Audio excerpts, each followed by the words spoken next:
All right. So last week we talked about in section 2 was, and I'm going to minimize you guys here so you can see this full screen. We talked about setting our goals, right? And then celebrating our successes, even if those are small successes, right? Because we want to create that momentum. We talked about having your call station and your environment where it's inspiring, it's uplifting, a good candle or a pretty plant or a picture of something. Someone who was it that shared that? Oh, it was Monique shared. She put a picture of her when she graduated college on her desk, right? So having something that inspires you that you want to come to that space. And then prospecting rituals, right? Whether that's music, reading your affirmations, reading the core values that we give you in momentum. And then tracking, right? Tracking everything at the end of the day, knowing exactly how many calls did I make, how many contacts did I make? Because you guys, we talk about calls, but you could be at the grocery store and interact with someone, and that's a contact, right? So just thinking about that we're always, anytime we leave our home, put your Remax logos on and track that stuff, because those are opportunities. Okay, so it's not just always about the phone; we're always prospecting. And then what are our performance standards? So we talked about that last week, tracking how many appointments did I go on, how many closings did I have. I talked about how many warranties did you negotiate, closing costs, things like that. And then of course, accountability is key. Some of you guys picked accountability partners on the call last week, so that was awesome. And so really, what does accountability really mean? It isn't allowing our partner to have excuses for failure, right? We want to actually help support them so that they live up to their potential and they do the things that they say they want to do. So today we're going to jump into section 3. And for those of you who don't have the materials, I will get that out. I will send it to you at the end of the class. Okay. So section 3, so this is more of the advanced, right? We started out with what does prospecting look like? Then we talked about all of the other stuff last week about your environment, tracking, all of that. And then today we're going to dive into a little bit more of the advanced approach. So 5 steps to success. So we have scheduling. We're going to talk about that. We're going to talk about how do we handle objections. And we have a whole class coming up. I think it's next month. It's either next month or July about objections, right? So we just spend an hour talking about the most common objections. And then how do we become our best, right? What does that look like? And being the best is different for each of you, right? You each have different goals and aspirations. So what does that look like for you? And then check our attitude. So we're going to go through the core beliefs again. Some of you have taken a momentum class, have seen these before, and they are sprinkled throughout all the classes because they are super critical. Everything starts here, right? Everything starts with what's between our ears, in our mindset. So we can either think ourselves into doom and gloom, or we can think ourselves into prosperity and abundance. It's funny in coaching, because I coach people from all over the United States and Canada, and I've had some really interesting conversations with agents that think that the sky is falling because interest rates have gone up. And I find that really curious because interest rates are still really good. I think it was Debbie who posted a graphic that showed what rates were in the 80s, that, and how they've changed and what that looks like. So it all starts with that. And so I personally think this is great, right? If you guys check the MLS, there's 10,000 active homes. That's exciting for buyers. And so checking our attitude and then looking forward, what does the future look like for you? All right. So scheduling. So let's see, can you guys see this? Okay. I'm going to let me see if I can move this out of the way. Yeah, I don't know. I'm not very good with this Zoom stuff here on moving things around. So, okay. So scheduling. So I know it sounds really simple, but if it's not in your calendar, it's not going to get done. And so think about that. I'm going to open this back up so I can see your guys' faces. How many times, if you say, I'm going to try to do something, does it actually happen? I know, right. I know for me, Kimberly, 100% of the time, if I say I'm going to try something, I don't ever actually do it. And so the word try is actually a lie in advance.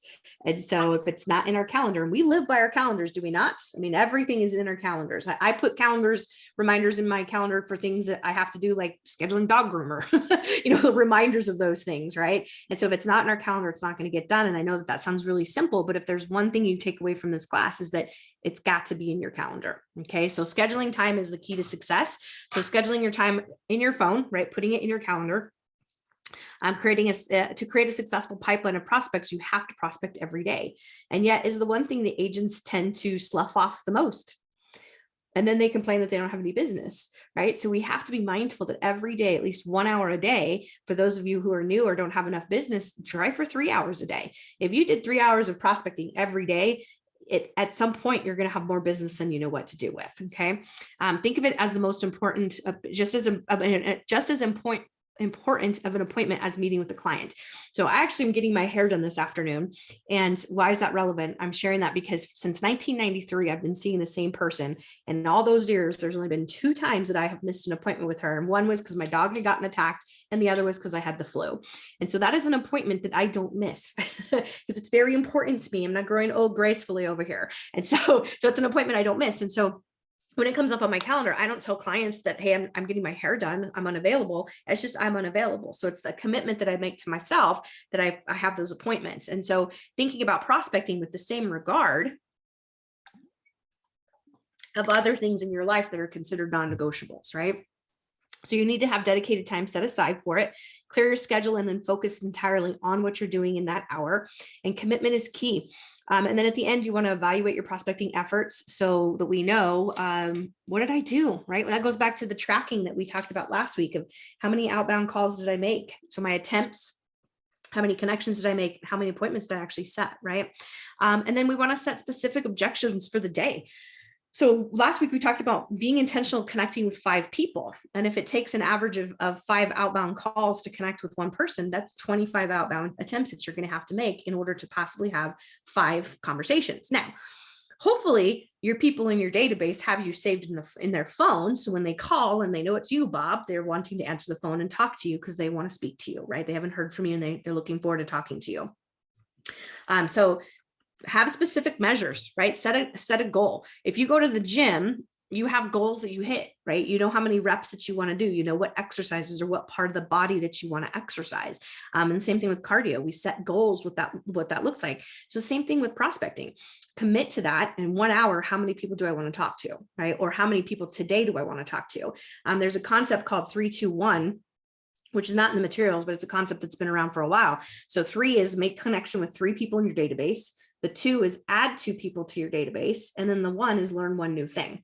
And so, if you were to set out every day, Kimberly, and make it a goal to talk to 3 people and find 2 new people that you could talk to, then we're growing our database, right? And then of course, learning, if we're not learning, we're dying, right? Your brain is a giant muscle that needs to be exercised. So when to call a prospect. So let me go ahead and minimize you guys again over here. So when to call a prospect. So I love this caption at the top because I get this conversation all the time. This question is, when's the best time to call? Any time that you are willing to make calls is a good time to call, right? So there isn't really a perfect day of the week or perfect time. So it's just, you need to be thoughtful, right, about who you're calling and when is going to be good for you as well. So preparation is more important than when you call. So the first key to your success is putting your prospecting first. If you call, have something important to say. What do we talked about in the 2 previous classes? What's the easiest dialogue to have? Forward, right? Family, occupation, recreation, dreams. And so if we have something important to say, that's it, right? Because I'm not calling to sell you anything. I'm calling to be of service to you. Okay. And then be sure to deliver the right message with clarity and clarity and intention. We want to be mindful of the prospect before choosing a time to call. So put yourself in their shoes. Do they have a mess of kids and we're going to call them at 6 o'clock when they might be making dinner? I'd be annoyed, right? I wouldn't probably take your call. So we want to be mindful of them and what time is good for them to reach, for you to reach out, and what's going to be the busiest time of day for them. When might they be available? And then what day would they most likely be available? Do they work Monday through Friday or do they work nights, right? Are weekends better for them? So thinking about how are you going to connect with them that works for them? One of Nate's favorite quotes is Wayne Gretzky, who said that what made him great as a hockey player was that he skated to where the puck was going, not where it had been. So when we think about prospecting and what's the best time to call, think about your clients and how do I make it easy to connect with them, right? And to be able to connect with me. And so be mindful of that. The actual day. So what they're suggesting is anytime between 8 and 12 or between 5 and 6. 5 and 6 people are commuting. I would even say between 4 and 6, because people might be sitting in traffic commuting. And so, they're bored and listening to talk radio like I do, and they'll take your call, right? So, and I love the 8 to 12 because that's usually when I like to do it, is get into the office at 9 a.m. and make my calls and be done and go to lunch and then have some appointments in the afternoon. So again, it's got to be in your calendar. Be mindful of your client, who you're calling, and what's going to be a good time for them. And so again, no perfect time, just needs to be done. So handling objections. So people will trust and follow what you could logically and tangibly explain. And so most realtors want a dialogue that cures the problems that we've created by not having good communication skills. And so we have, like I said, we have an objections class coming up. We'll go through the most common objections that we have. And we're going to talk a little bit about those today too. And you guys will get some scripts in your materials. So a smarter approach is to internalize a system that prevents the common problems from ever occurring. So we need to allow the sellers to self-discover, right? How are you different, right? We talk about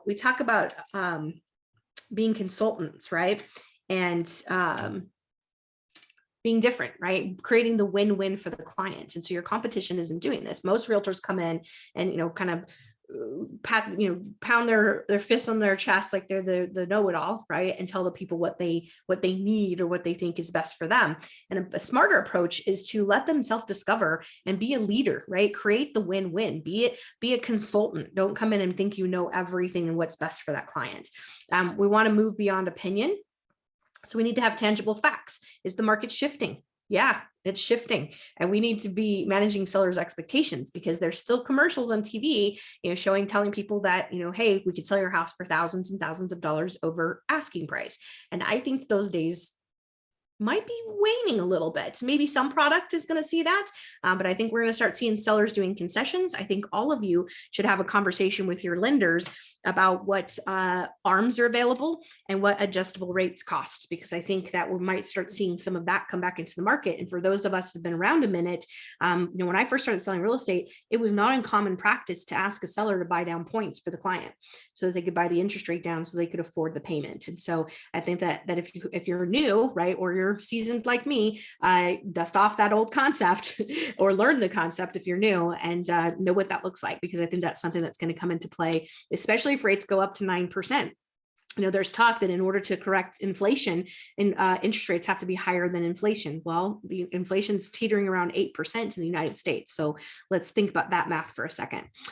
So move beyond opinion. So we need to be tangible, right? We have to have tangible facts because that trumps emotion, right? If I can have tangible facts, this is what the market is telling us. We want to be a strategist, right? You need to be logical. When they're emotional, we need to be logical.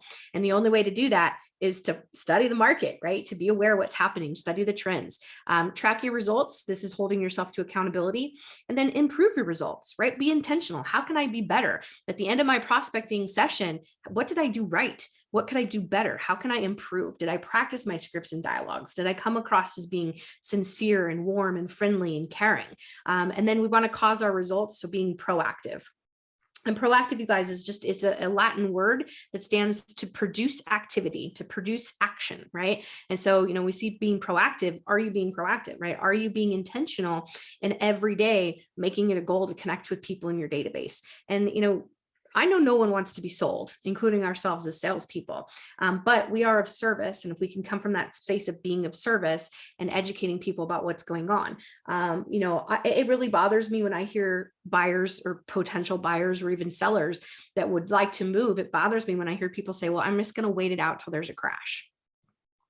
And for those of us on the Zoom that were there during that time, it was a really ugly, ugly time. And so why would we ever want that to happen again? And so instead, prices are what they are. Our job is to help people navigate that and figure out what's the best option for them and helping them realize their dream of home ownership. So when you think about your prospecting, get in that space, right? To be the consultant and help them. You're not trying to sell them anything. Okay. If they want to make a move, they're going to make a move, and hopefully they choose you because you're the right choice for them. Handling objections. So sellers want to work with people that they know, like, and trust. And I think we all can agree on that. They know you, they like you, they trust you. And the fourth one is what you're doing, but even that one can be tossed out the window if we got all of the other three. So your disposition. So what do we need to have? We need to be confident. We need to be honest. We need to be open to suggestions. Sometimes, sellers and buyers have a funny gut feeling about something. So we want to be open to suggestions. And I think even open to yes. Yeah, go ahead. Nope, I don't know who's talking. Who's trying to talk right now?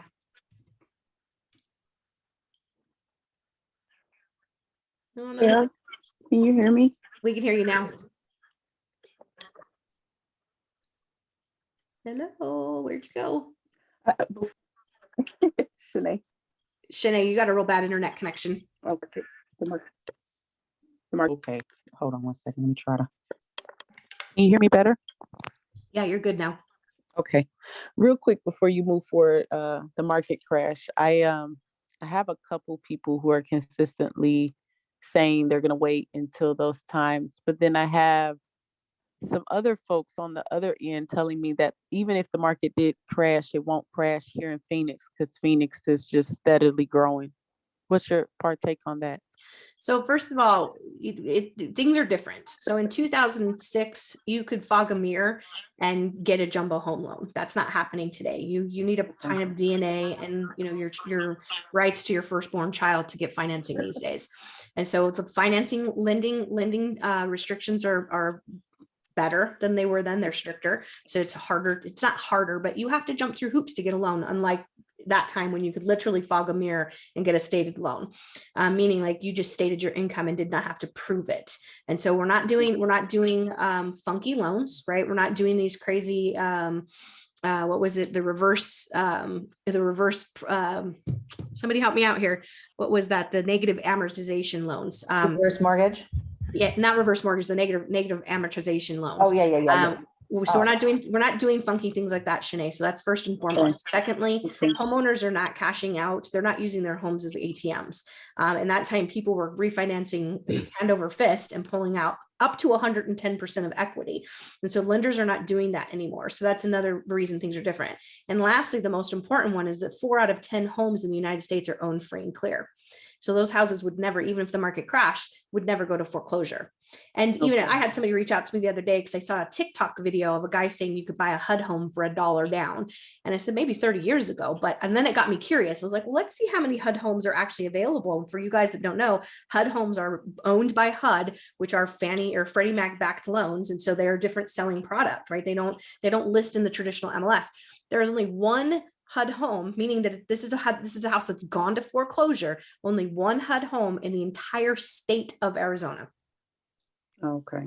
Okay, so the market's different. It's different. People have equity. There's a lot of cash out there. Do I think we're going to see a correction in prices? Yes, I do. I think we're going to see that.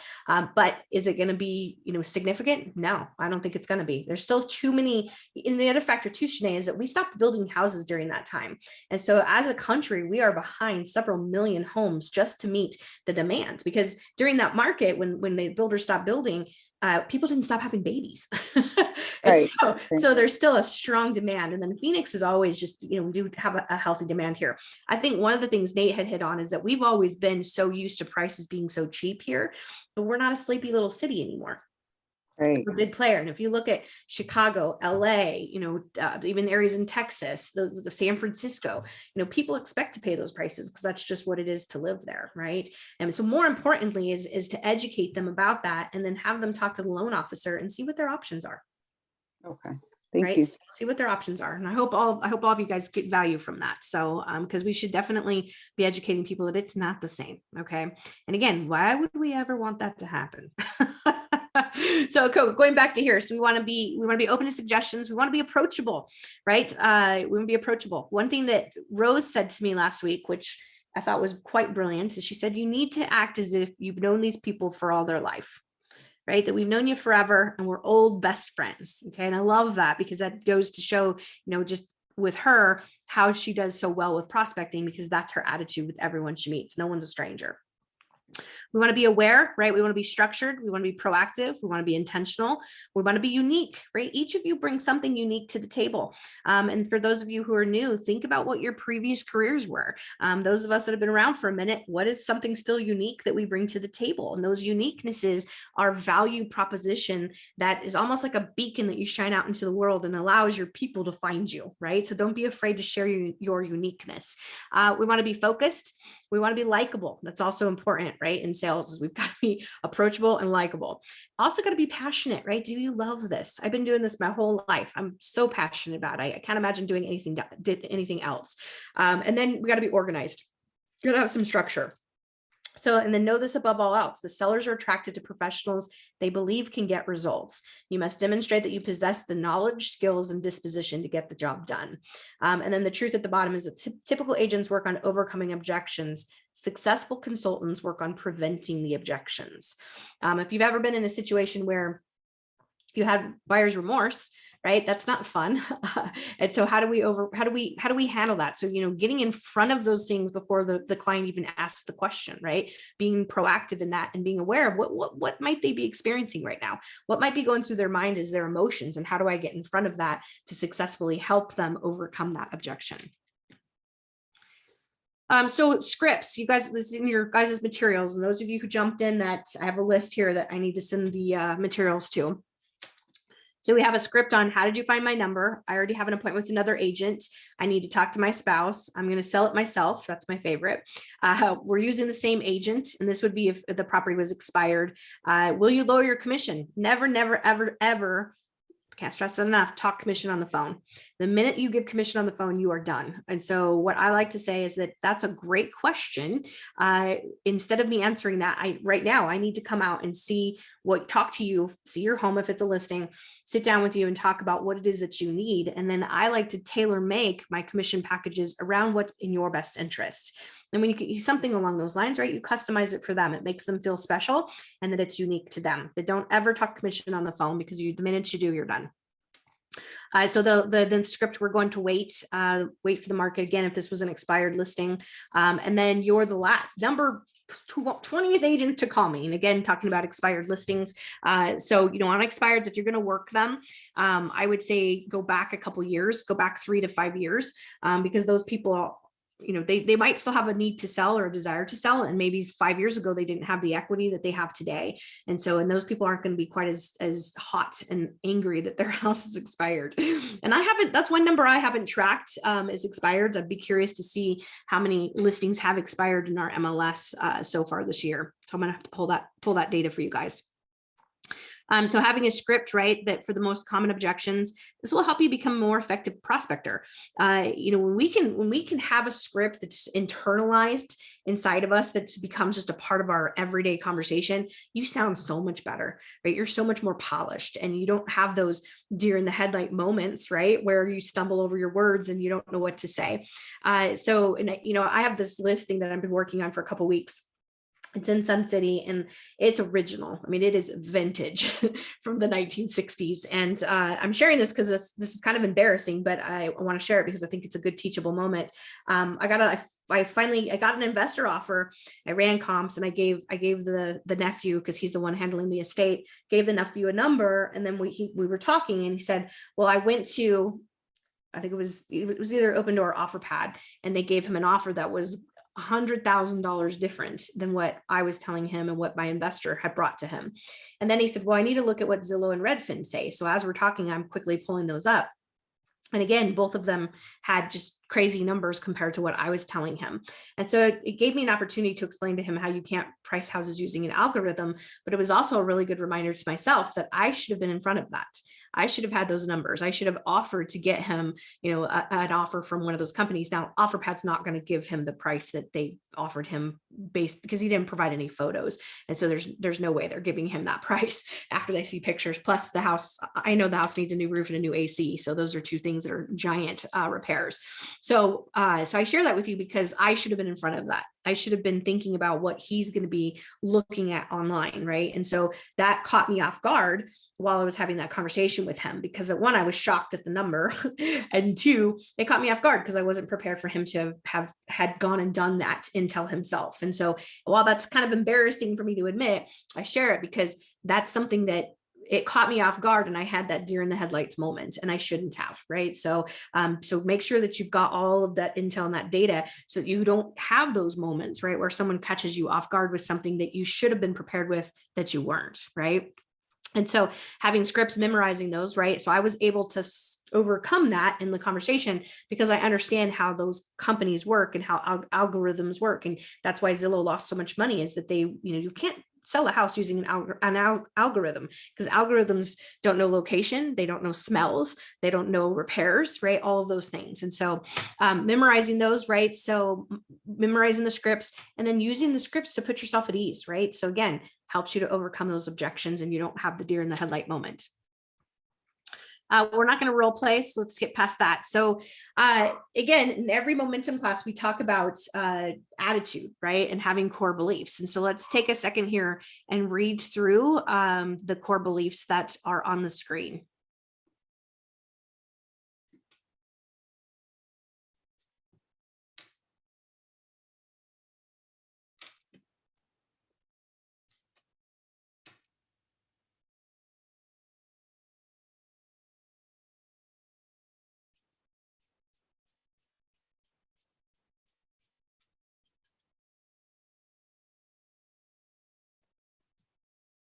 All right, so who wants to go first?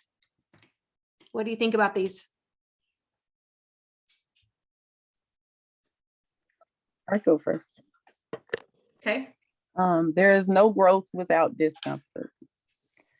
My thoughts on that is absolutely, positively, I agree, because do I want to be on the phone with you this morning, Sarah? No.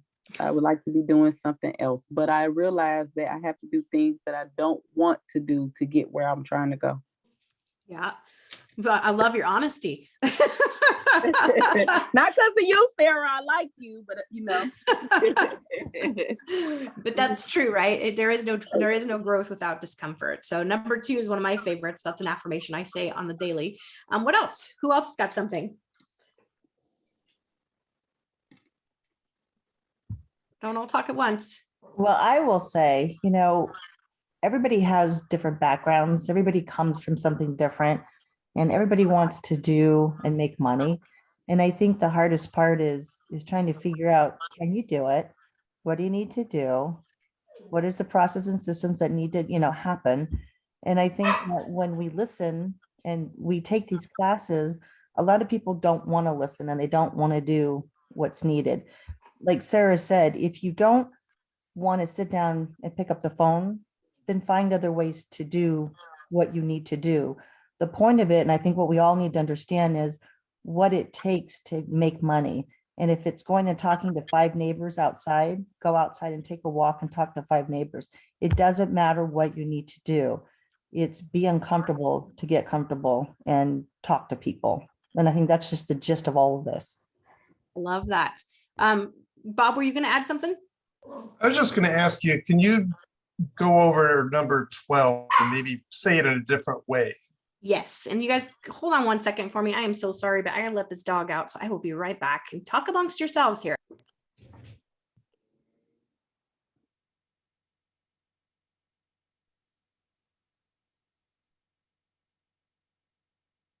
I don't know about you guys, but how about my only limit is time? Anybody have any take on that? Because I would say that I do real estate and I do other things and I try to juggle both. Is there any anybody who have any advice on organizing your time, how you start your morning? Well, I personally would say, this is Kimberly, I would personally say that it's all relative to what you want in the end. Whatever else you're doing, do you want that more than what you're currently doing? And if it's money, and if it's an income or whatever you want, if it's a trip or whatever you want for your family or yourself, I think that has to come first. So for me, the first thing I do is get up in the morning, and I don't mess around. I just get up and get my laptop as soon as I'm ready, and I just start. It's just a matter of what you want in the end, and whatever that end result is you just have to do it. And if it's 2 jobs that you're doing, what makes you more money, what makes you more happiness, what's your passion, like Sarah said. And I think you just have to decide. It's hard to do 2 things with real estate. It takes a lot of time. It is. Real estate has took a back seat, but I feel that, how when you're doing something, you can still feel something calling your name. Sure. You can still feel it pulling you to that. So I'm tired of the back seat. So I saw Sarah's classes. I'm like, I'm going every time she got one. You should come to BAM. We're starting BAM next week. You should come to that every Thursday at 10 a.m. through the summer. Is it all right to do it Zoom? I'm trying not to do Zoom. I will, some exceptions for some people that are going to be out of town, but I'm trying to do it in person because we're doing more of a mastermind type thing. So, and I think, Okay, yeah, 10 a.m. on Thursdays. at Arrowhead North. Yep.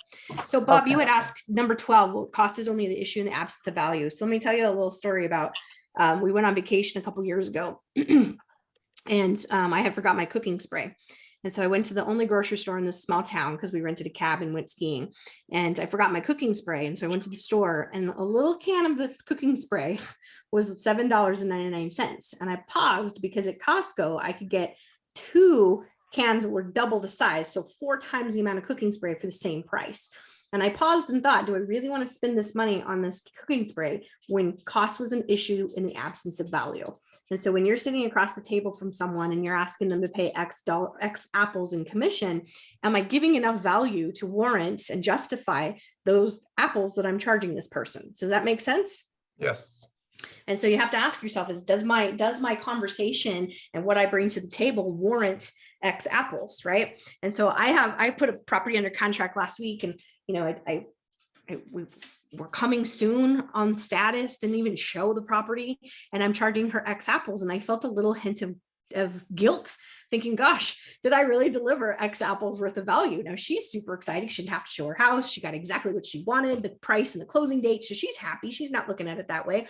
But I had a moment where I was like, did I actually deliver X apples worth of value? Now we got to get it across the finish line, right? So there's other work that has to be done, but I think you really have to question and ask yourself, am I delivering enough value to warrant what I'm charging?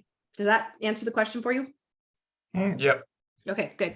All right, let's move on to the next set of core values here. So real estate beliefs. So talking about beliefs. So number 1, people, I always get pushback on, actually I get pushback on number 2, that real estate is basic because people are like, no, it's not basic. The contract is hard. The basic though, what we're talking about here is the relationships. So developing relationships, that is what we do. And so when we are building relationships, right, the contract itself is black and white, but no transaction's ever the same, right? Every single one of them is different. But what we're talking about here is relationship building, right? Building trust, growing your database, knowing enough people, networking, right? And getting people out there to know that you're not a secret agent, right? They know that they should be reaching out to you. Real estate is a task business. Absolutely. 75% of what we do in a real estate transaction is non-money making activities. That's why it's critical that we spend the right amount of time prospecting and doing the right activities and using a transaction coordinator. We have 2 of them in the company that are brilliant. And so using those, because that's an immediate assistant that you can leverage to help out with your paperwork. Number 4, I will not convert 100% of leads I do not generate. This goes back to what I say all the time is you shouldn't get out of bed and wonder who needs your services today. So we should constantly be filling our pipeline. People will trust and follow what I can logically and tangibly explain. And then it's unacceptable to leave the client's money on the table. And I love number 6 because, most people think of salespeople as having commission breath. And that's the only thing they care about is getting the big fat check. And so when we can have this attitude, that vibe that we put out, then people don't feel that from us, right? They don't feel like that's all we care about is getting paid. When I work with a buyer, if they're, let's say they're qualified for 500, but they only want to spend 3, I'm not taking them to 500. I'm respecting the fact that they only want to be at 3. And so we got to be mindful of building that trust so that we don't come across as feeling like, that's all you care about. It's having the biggest paycheck. Buyer beliefs. So time reveals all. What does that mean? So it means that we need to have a system in place to ask the right questions so that as time goes by, we don't learn important facts. I have a great story about that. There was a rookie agent spent 5 days with a buyer lead and was so excited, got a buyer lead, spent 5 days with them. And on the 5th day, the wife turned to the husband and said, do you think that we should tell him that we filed bankruptcy last week? And so Bob's smiling because Bob knows that those people can't do anything for a minimum of 2 years now. And so rookie agent, had he done a consultation with them and asked the right questions, he would have found out all of that information before ever putting them in his car. So time reveals all, not always in a positive thing, right? So we want to make sure we're asking the right questions. Number 2, motivated, qualified, and loyal people buy homes. And so they're motivated, right? They have a time frame, they're qualified, or they provided proof of funds. Don't put people in your car that are not qualified and not or can't provide proof of funds, or won't provide proof of funds, because that's a huge red flag. And then loyal people. So they're loyal to you because we've done a consultation, we've gained their trust, we've gained their commitment that I'm going to work with you and you're going to work with me. Having a process reduces the risk that comes with buyers. So McDonaldizing your buyer process, right? If you go to McDonald's and you get a job there, you go through McDonald's University, and you're taught that if you have a cup, a small cup, and you put the right amount of ice in it, and you hit the button that says small, that cup will fill up to the right amount. It won't be under and it won't be over. And if in the restaurant business, waste is where you lose money, right? And so they're taught that. So that's having a process. And so when we think about having a buyer consultation that we fire off every single time, right? No matter where they are, no matter what they're saying. I will tell you, in my career, the couple times that I have not done a buyer consultation and I've deviated from that, they've been the worst transactions. And at least one of them I can think of, it never closed, I never got paid. And so, so having a process reduces the risk that comes with buyers. Because again, you guys think about, people watch HGTV, they watch these, millionaire, whatever, and that's what they think real estate is. And by the way, real estate among Gen X, they're wanting to get into real estate because of those reality shows, right? They think real estate's very sexy. So having that process, right? Sit down and go through the consultation with them, because I'm telling you, it's how you gain the commitment and the loyalty. And goes up to number 1, we find out all the details we need to know about them. If they won't meet me, they're not a buyer. So what this means is if they won't come to the office and do a consultation with you, they're probably not number 2, motivated, qualified, and loyal. And so, now I have a caveat to that. Being a Pop-Tart, right? When you think about a Pop-Tart, you put it in the toaster oven, it pops up. Being a Pop-Tart realtor, I've made lots of money. And what does that mean? Phone rings, Jan. Hello, I'd like to see 123 Elm Street. Great. You ask the right questions to make sure that they're not going to chop you up and put you in a trunk. Ask the right questions. Now I'm going to go meet them because I want to solidify the relationship, right? And if it's my listing, I want to show the seller that I'm working and showing their property. And at that point, once I've established a rapport with that person, now I want to set the appointment to either bring them back to the office that day or on another day to have the consultation. If they won't do that, then they're not number 2. And I'm moving on because why? What was our other belief? I live in a world of abundance. Okay. So it's a red flag. If they won't meet you and they're not behaving like number 2, then we move on. Okay. So don't be afraid to go meet someone, even if you haven't had a consultation with them, because that builds the rapport. And lastly, A buyers deserve my immediate time and attention. Yes. But could a C lead deserve some attention too? Yeah, Deb. I mean, if you've got a C lead that's in town, they're here visiting, and they say they want to retire here in 2 years, and go show them a house. Go show them a house to solidify that relationship. And sometimes I've seen situations where people say, yeah, we're not retiring here for 2 years, but they fall in love with the property. And all of a sudden they're moving mountains to buy that home and turning it into an investment because that's the house they want to live in 2 years. And so don't be afraid to do that. Now, that's not to say that you're going to spend every weekend with a C lead, because that's a waste of time. Okay. But there are great areas when we think about working with buyers, if that makes sense. All right. So let me go ahead and minimize you guys again over here. So check your attitude. So becoming the best requires that you focus an intentional and proactive effort. So SPAR. So there's a system for it. So we want to study. Right. So study your scripts and dialogues, study the market, study your database, be intimate with your database. We should know everything about these people. And social media has given us a huge advantage into that. Practice, right? So role play, record yourself listening to a script and then play it when you're driving around in your car. Go to the Workman role play calls that happen every Thursday at 9 a.m. So you guys are invited to participate in those. You have accountability partners, so practice with them. You want to take action. The goal for you guys coming to class isn't just to spend an hour with me listening to me talk. It's for you to take the ideas that I share with you and the materials and then go take action. Go do something today with something that I've taught you. And then we want to reinforce. And what does that mean? That means come back and take this class again when it comes up on the calendar, because I promise you, I will say something different and tell you some other story you've never heard. And so reinforcing that, coming back and taking the material over and over again until we can internalize it and we've mastered mastered it. Okay. So if you desire to master something, you must be willing to spar with a specific intent to improve.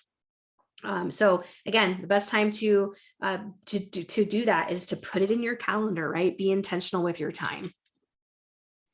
So looking forward, so where are we going to work? Where are we going to get leads, right? And I feel like this right here, database, building your database should be number one. Because to me, I think that 75% of your business should come from your database, and then 25% of your business from other sources, such as for sale by owners, social media, open houses, expireds.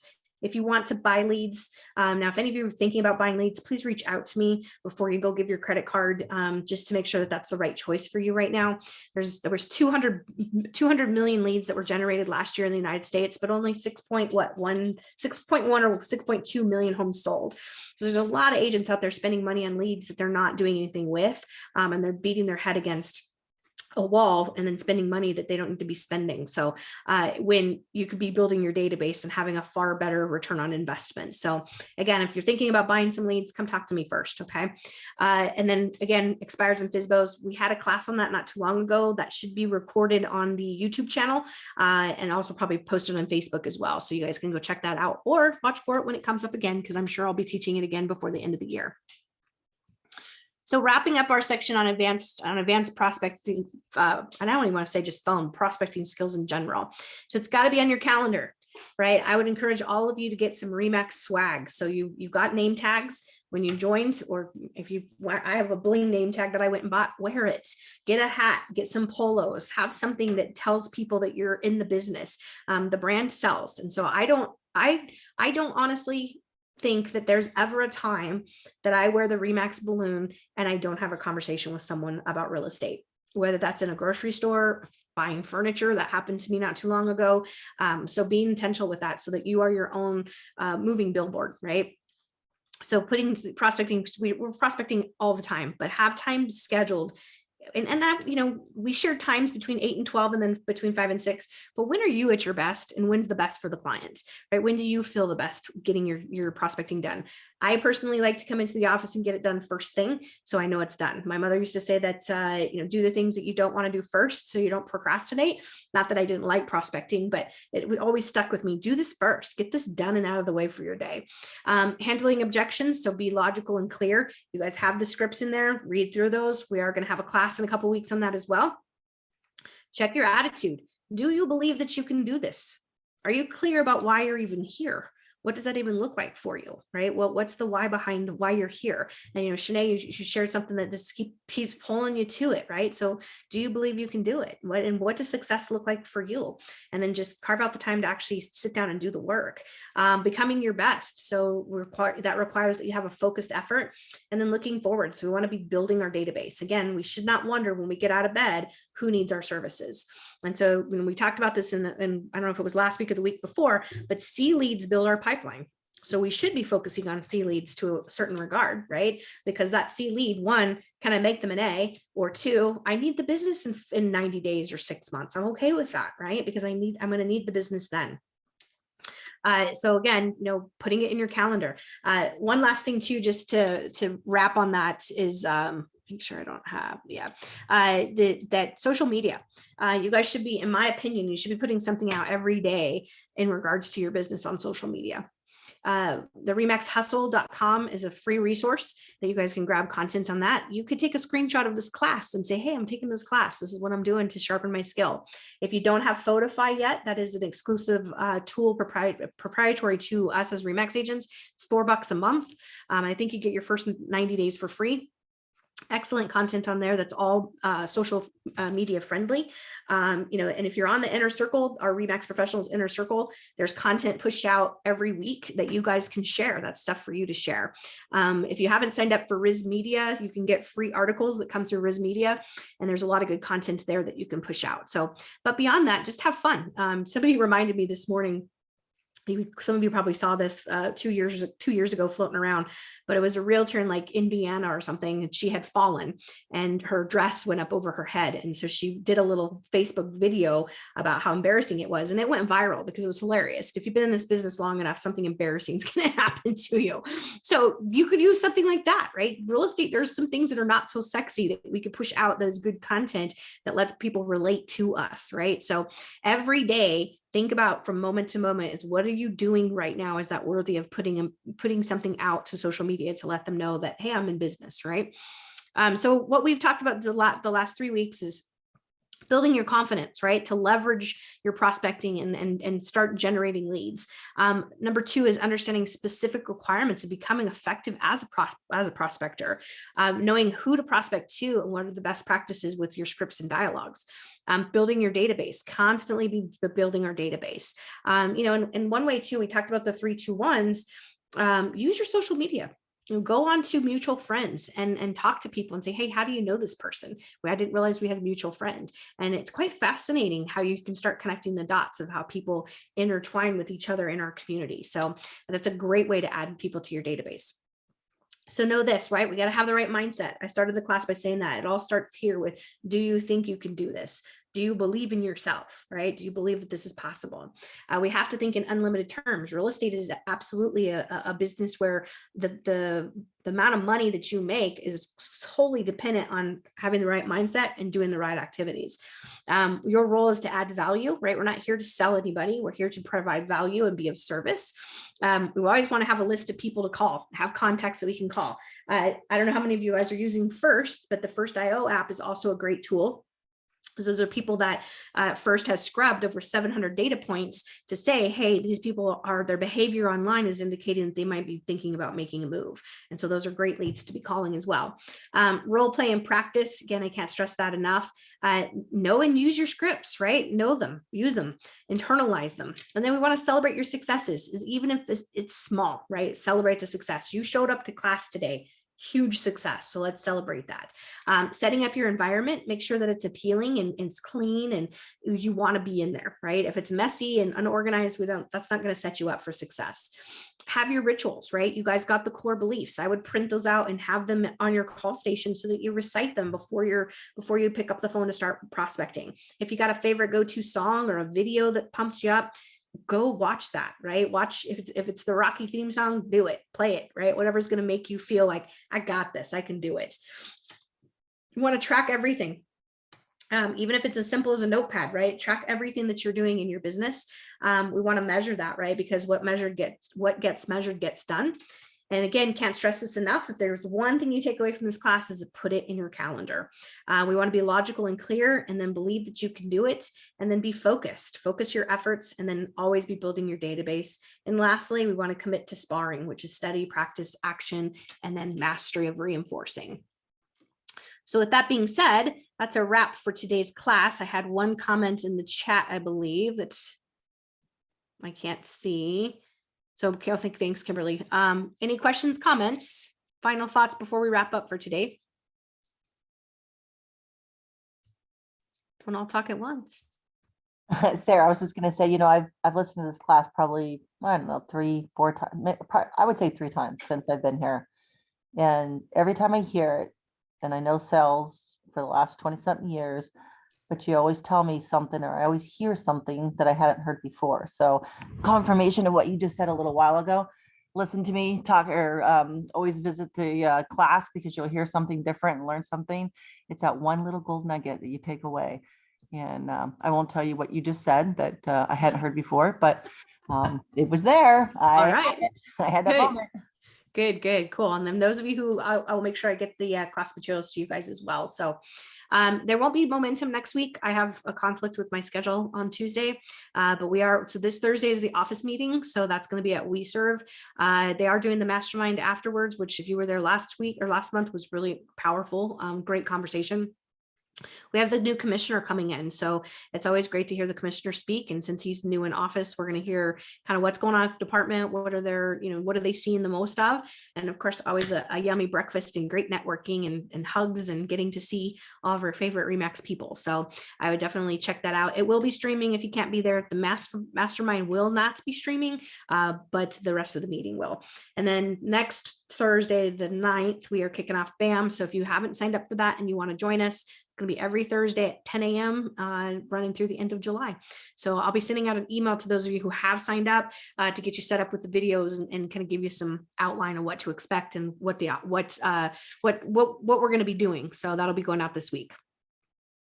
All right. With that being said, you guys have a great day. If you need anything, please reach out. And for those of you who don't have materials, I'll be sending that out to you shortly. Okay. Thanks. Thank you, Sarah. Sarah. You're welcome. Bye. You guys have a great day. Talk to you soon. Thank you. Bye. Bye.